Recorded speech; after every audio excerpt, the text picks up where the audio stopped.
Hello नमस्कार राम राम प्रणाम साथियों अगर आप भी फर्स्ट ग्रेड वाले स्टूडेंट्स की तरह फॉर्म भरने के बाद परेशान नहीं होना चाहते, आप अगर रोना नहीं चाहते तो ये वीडियो आप लोगों के लिए बहुत ज्यादा महत्वपूर्ण है। क्योंकि जब भी नोटिफिकेशन आता है ना, तब हम क्या देखते हैं, केवल परीक्षा की तारीख, कितने पद आए हैं और फॉर्म कब से भरे जाएंगे। अरे भैया, फॉर्म भरने से पहले ही ये 5 सावधानियां रख लेना, वरना पछताना पड़ेगा। और ओटीआर में तो भैया भूल कर भी गलती मत करना, वरना रोते रह जाओगे, कोई सॉल्यूशन नहीं होगा। एक एक बिंदु को हम अच्छे से समझेंगे और उसके बाद ही आप लोग ये फॉर्म भरना। मेरा गला खराब है लेकिन फिर भी मैं ये वीडियो बना रहा हूं, क्योंकि कल से फॉर्म भरना स्टार्ट हो जाएंगे 26 तारीख से, और कोई भी स्टूडेंट्स गलती ना कर दे तो आपका भी कर्तव्य बनता है कि अपने उन दोस्तों के साथ शेयर कर देना जो फॉर्म भरेंगे। तो चलिए शुरू करते हैं तैयारी जीत की, क्योंकि यहीं से तैयारी होगी हमारी। पहला काम देखिए, आपको जो भी इंफॉर्मेशन चाहिए सेकंड ग्रेड से रिलेटेड, उन सब पे मैं वीडियो बनाऊंगा। आज पहला हमारा वीडियो है, फॉर्म भरने से पहले आपको क्या क्या चीजें ध्यान में रखनी है, ठीक है ना। तो ये हमारा नोटिफिकेशन है।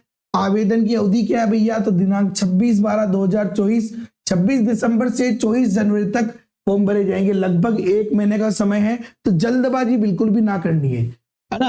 आवेदन की प्रक्रिया क्या है, सबको पता है कि आवेदन आप या तो आरपीएससी की जो मेन साइट है वहां पे जाके ऑनलाइन आवेदन का लिंक मिल जाएगा, या फिर आप एसएसओ के माध्यम से भी ऑनलाइन आवेदन कर सकते हैं, ठीक है ना।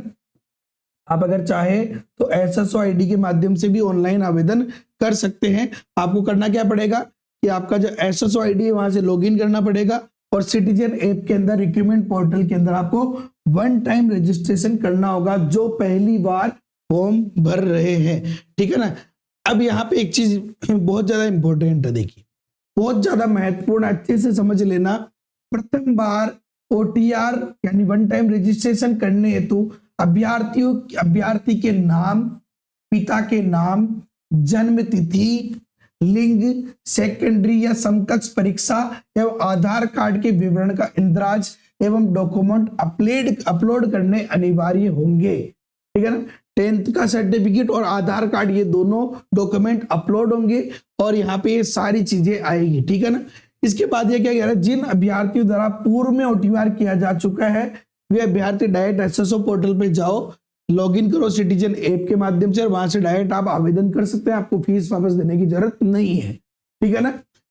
यहाँ पे अभ्यर्थी द्वारा 1 टाइम रजिस्ट्रेशन करने के पश्चात, अब देखिए बहुत ज्यादा इंपॉर्टेंट बात है, ओटीआर प्रोफाइल में स्वयं के नाम, पिता के नाम, जन्म तिथि, लिंग, सेकेंडरी या समकक्ष परीक्षा का विवरण एवं आधार कार्ड के विवरण में किसी प्रकार का संशोधन किया जाना संभव नहीं होगा। देखिए आपका नाम, पिता का नाम, जन्म तिथि, लिंग और आधार कार्ड के विवरण, इनके अंदर, और सेकेंडरी की अंक तालिका, इनके अंदर कोई भी संशोधन नहीं होगा भैया, अगर आपने ओटीआर कर लिया तो। इसलिए ओटीआर करने से पहले एक बार स्वयं किसी भी मित्र वाले के भरोसे ना रहे, चाहे वो आपका बड़ा भाई क्यों ना हो, आप लोगों को स्वयं को ढंग से चेक करना, उसके बाद ही ओटीआर भरना है। अच्छा, ओटीआर करने से पूर्व आधार और एसएसओ प्रोफाइल में अंकित विवरण का शैक्षणिक दस्तावेजों में अंकित प्रविष्टियों से सावधानी पूर्वक मिलान सुनिश्चित कर ले। अब देखो, आपको आधार कार्ड से ढंग से मिलान कर लेना है। क्यों भैया, आधार कार्ड तो मैं बाद में करेक्शन करा लूंगा भैया, आधार कार्ड से डाटा फेच होगा और आपकी ऑटोमेटिक सारी डिटेल इसके अंदर आ जाएगी। और अगर ऐसा होता है आपके आधार कार्ड में कोई भी गलती होती है तो आपका फॉर्म यानी ओटीआर गलत भरने में आ जाएगा। आपको 10th की जो सर्टिफिकेट है भैया, 10th की जो मार्कशीट है, उसके आधार पे आपका आधार कार्ड होना चाहिए। इस बात को आपको सही से समझ लेना है, अगर नहीं है तो करेक्शन करवा लो, अभी भी टाइम है। आधार कार्ड की प्रविष्टियों में आवश्यक संशोधन कराने के पश्चात ही ओटीआर व ऑनलाइन आवेदन पत्र बनने की कार्रवाई आपको करनी है। बहुत ज्यादा महत्वपूर्ण बात है ये। चलिए आगे बढ़ते हैं, आगे समझते हैं। ये कह रहा है कि ऑनलाइन आवेदन, देखो कितनी बार जोर दिया, ऑनलाइन आवेदन पूर्व भरने से पूर्व अभ्यर्थी अपने आधार कार्ड में दर्ज प्रविष्टि यथा स्वयं का नाम, माता पिता मतलब पिता का नाम, जन्म तिथि, लिंग की जांच परख ले, क्योंकि 1 टाइम रजिस्ट्रेशन में सूचना स्वतः प्राप्त की जाती है। यदि आधार कार्ड में लगी हुई फोटो 3 वर्ष या उससे अधिक पुरानी है तो ऑनलाइन आवेदन करने से पूर्व आधार कार्ड में त्रुटिपूर्ण प्रविष्टि तथा फोटो को अपडेट कर ले ताकि सही सूचना आवेदन पत्र में दर्ज हो सके। परीक्षा आयोजन के समय प्रवेश पत्र में प्रिंट फोटो का मिलान आधार कार्ड में लगी हुई फोटो से किया जाएगा। आपके प्रवेश पत्र में जो फोटो आएगी उसका मिलान आपके आधार कार्ड से किया जाएगा। तो 3 साल से ज्यादा पुरानी आपकी फोटो ना हो, पहचान में आनी चाहिए। बहुत ज्यादा इंपॉर्टेंट बात ये। अभ्यर्थी ऑनलाइन आवेदन पत्र भरते समय अपनी लाइव फोटो अपडेट करेगा। आपकी लाइव फोटो आपको डालनी है, उसका भैया प्रीव्यू देख लेना, पता चले कि लाइव फोटो बिल्कुल ही ब्लर आ रही है, प्रीव्यू देख लेना और उसके बाद आवेदन पत्र को सबमिट करना, ठीक है ना। इसके अलावा ये कह रहा है कि अभ्यर्थी के द्वारा ऑनलाइन आवेदन करते समय हस्ताक्षर एवं बाएं हाथ के अंगूठे की निशानी स्कैन फोटो अपलोड करना अनिवार्य होगा। आपके हस्ताक्षर भी अपलोड होंगे और आपके बाएं हाथ का अंगूठा, ध्यान रखना, बहुत सारे लोग दाएं का लगा देते हैं, बाएं हाथ का अंगूठा, क्योंकि एग्जाम में भी बाएं हाथ का अंगूठा आपसे लगवाया जाएगा।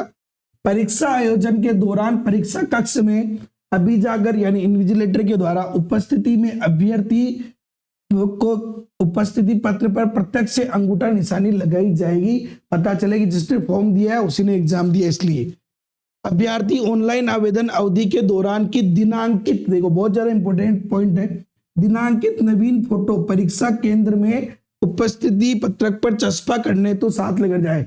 यानी आपको जो फोटो लेकर जानी है उस पे आपकी जो दिनांकित फोटो है ऑनलाइन आवेदन अवधि के दौरान, यानी अभी जो 26 दिसंबर से 24 जनवरी के बीच की डेट होनी चाहिए आपके फोटो पे, वो आपको वहां पे चस्पा करनी यानी कि चिपकानी है उपस्थिति पत्रक पे, ठीक है ना। ये बात ध्यान रखना, फोटो खिंचा लेना। अगला पॉइंट श्रुतलेख वाला है कि श्रुतलेख चाहिए तो पहले बताना पड़ेगा। देखो बहुत ज्यादा इंपॉर्टेंट है।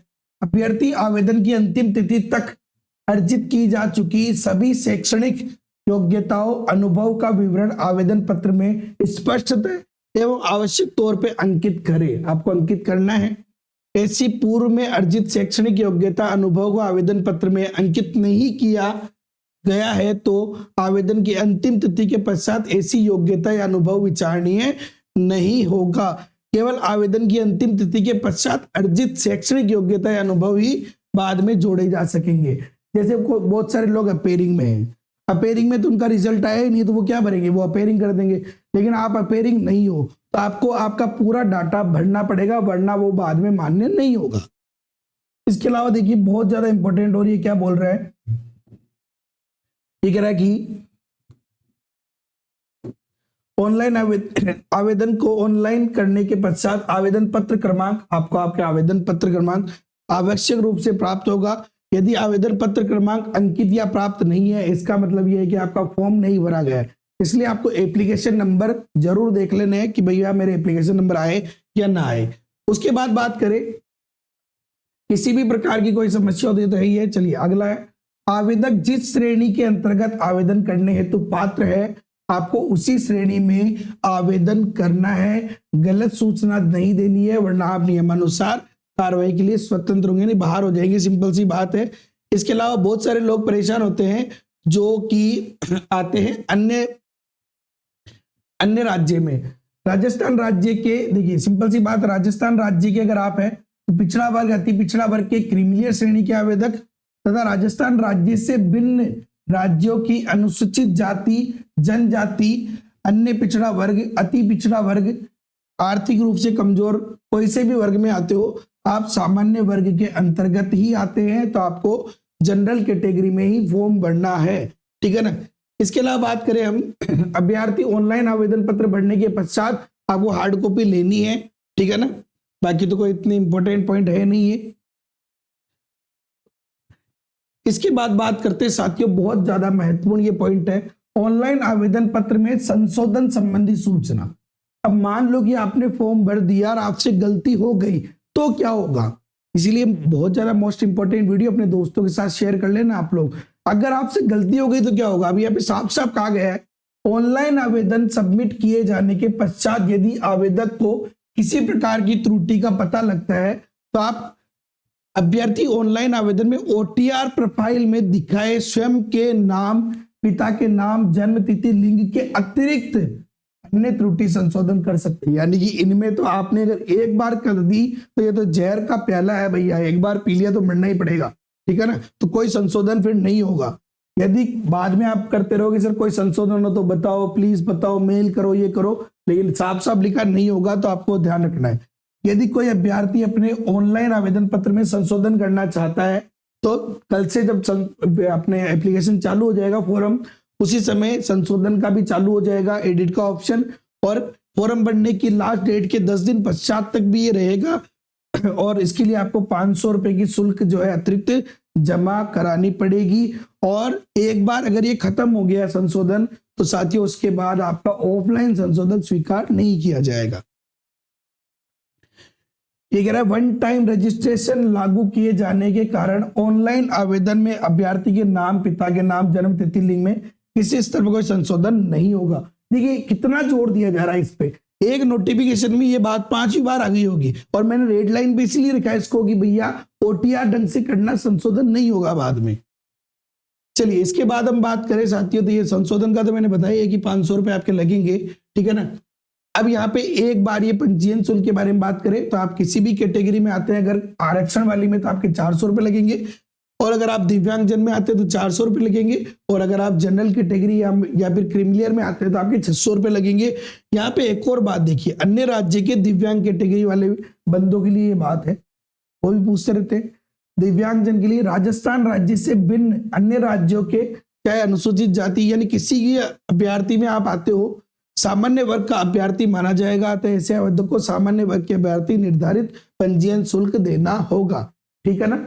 तो साथियों एक चीज नोटिस करो आप, एक नोटिफिकेशन में कितनी बार ये बात बोली गई है कि वन टाइम रजिस्ट्रेशन में जो आपने सूचना दी है उसमें कोई संशोधन नहीं होगा, पहली बात तो। दूसरी बात, फॉर्म भरने से पहले आप लोग आपके आधार कार्ड को अपडेट कर ले, फोटो पहचान में आनी चाहिए, सबसे बड़ा मकसद ये है, ठीक है ना। और आप उसके बाद ही जो है फॉर्म भरे तो ज्यादा बेटर रहेगा। और आपका कोई भी क्वेश्चन हो, आयु सीमा से संबंधित, ओबीसी सर्टिफिकेट से संबंधित हो, आप हमें कमेंट कर सकते हैं, उनके जवाब के लिए हम आपके लिए अच्छे से अच्छा वीडियो बनाने का प्रयास करेंगे। आप लोग बस लगातार तैयारी करते रहे, कंटिन्यू तैयारी करें। कोई भी दिक्कत हो तो आप, अगर आपको मैथ्स में प्रॉब्लम है तो मैथ्स के लिए भैया 1 जनवरी से हमारा बैच स्टार्ट हो रहा है द जेकेएम थ्योरी ऐप के ऊपर। The JKM theory app download कर लो, वहां पे द्रोणा बैच ज्वाइन कर लो। 1 जनवरी से ये बैच स्टार्ट होगा, तो आप बिना कोई देर करे ज्वाइन कर सकते हैं। वीडियो पसंद आए तो लाइक करो, अपने दोस्तों के साथ शेयर करो, चैनल पे नए हो तो सब्सक्राइब करके बेल आइकन पे क्लिक कर दो। Okay, thank you so much. जय हिंद, जय भारत, वंदे मातरम।